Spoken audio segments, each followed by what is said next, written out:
Dans ce volet mémoire, nous allons évoquer le dossier de l'utilisation de l'arme chimique par la France coloniale en Algérie à travers un film enquête de 52 minutes. Un film réalisé par Claire Billet qui révèle comment les responsables de l'époque ont ordonné, testé puis utilisé à grande échelle des gaz toxiques en Algérie. Un tabou qui représente des milliers d'opérations militaires et plusieurs milliers d'Algériens tués et autant de disparus. Certains rescapés ont entamé une bataille juridique. Ils témoignent dans Algérie, section armes spéciales. Rina Lohari, Naïma Haouch.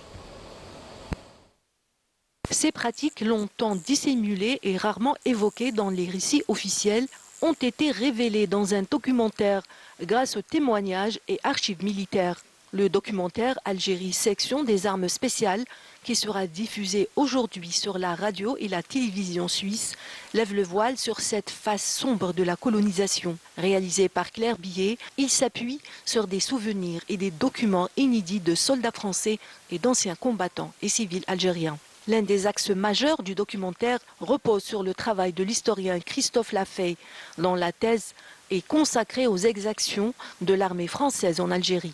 Malgré de nombreux obstacles administratifs, ce dernier est parvenu à exhumer plusieurs documents d'archives, dont une lettre du commandant de la 10e région militaire adressée au ministre des Forces armées, Maurice Bourgès Monouri, attestant l'approbation de l'usage d'armes chimiques dès mars 1956 lors d'opérations militaires, notamment dans les régions montagneuses où se réfugiaient les combattants algériens et les civils. Le film revient notamment sur le massacre de la grotte de Rajtoh dans les Aurès, où près de 150 Algériens, hommes, femmes et enfants, avaient trouvé refuge avant d'être asphyxiés par un bombardement au gaz en mars 1956, un énième acte de barbarie étouffé par la France coloniale. Plus de 60 ans après l'indépendance, ce pan longtemps occulté de l'histoire coloniale française rappelle l'ampleur de la violence exercée contre le peuple algérien et souligne l'urgence d'une reconnaissance officielle